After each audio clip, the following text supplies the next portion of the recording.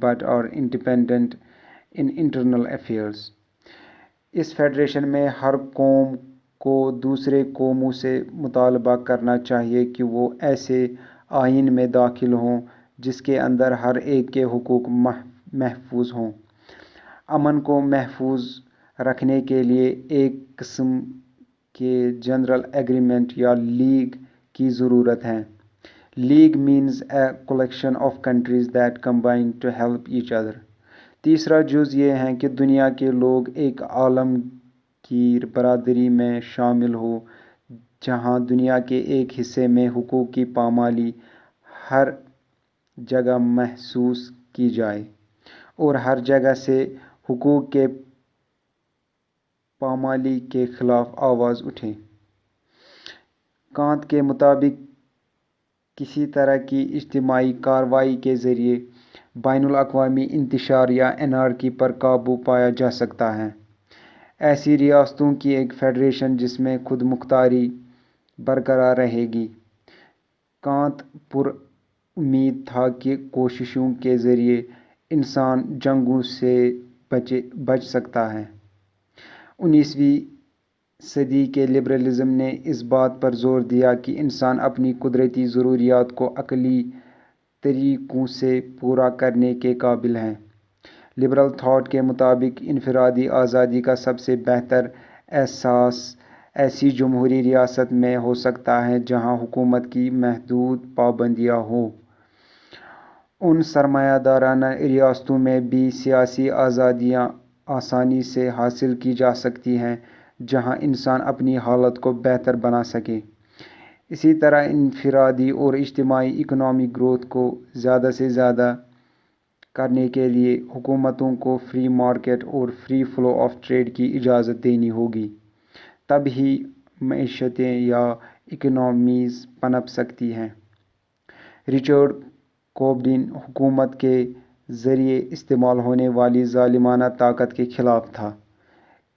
ان کا ماننا تھا کہ آزاد تجارت سے ایک پرامن عالمی نظم پیدا ہوگا اور تمام ریاستوں کو باہمی فائدہ ہوگا۔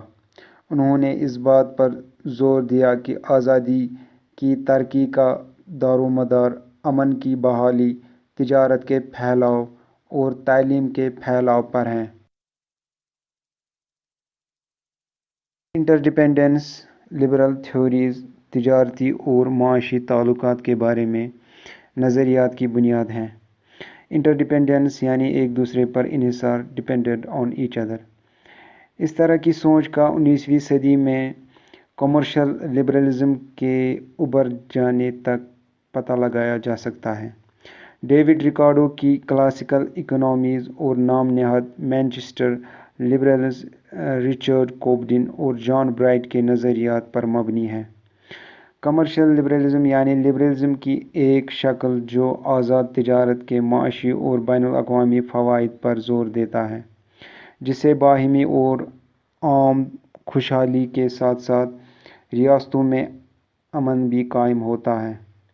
A form of liberalism that emphasizes the economic and international benefits of free trade, leading to mutual benefit and general prosperity as well as peace amongst states۔ Commercial liberalism کا اہم موضوع آزاد تجارت کی خوبیوں پر اعتقاد تھا۔ کوبڈن اور برائٹ نے دلیل دی کہ آزاد تجارت مختلف نسلوں، عقائد اور زبانوں کے لوگوں کو ایک ساتھ کرے گی، جس کو کوبڈن نے بیان کیا "the bonds of eternal peace"، ابدی امن کا بندھن۔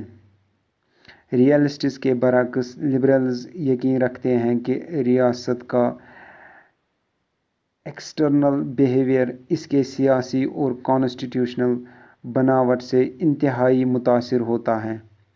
یہ ریپبلکن لبرلزم کی ایک روایت سے ظاہر ہوتا ہے جو ووڈرو ولسن سے شروع ہوا۔ ریپبلکن لبرلزم یعنی لبرلزم کی ایک شکل جو جمہوری حکومت کے فوائد کو اجاگر کرتی ہے اور خاص کر جمہوریت اور امن کے درمیان رابطے پر زور دیتا ہے۔ a form of liberalism that highlights the benefits of republican rather than monarchical government, and in particular emphasizes the link between democracy and peace.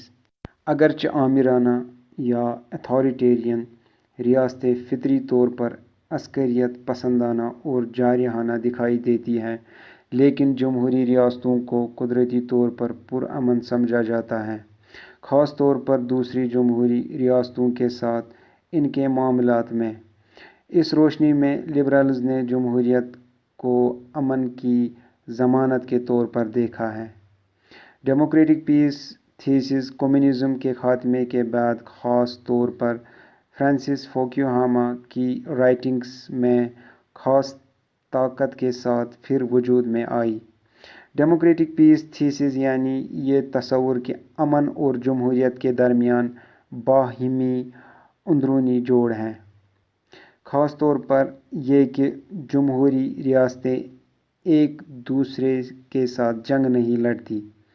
خود مختار ریاستوں کے عزائم کو محدود کرنے کے لیے ایکسٹرنل میکانزم کی ضرورت ہے جو بین الاقوامی تنظیمیں ہیں۔ اس سے ان خیالات کی عکاسی ہوتی ہے جسے لبرل انسٹیٹیوشنلزم کہا جاتا ہے۔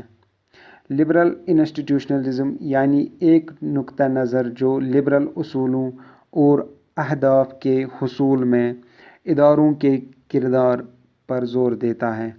An approach to study that emphasizes the role of institutions, both formal and informal, in the realization of liberal principles and goals.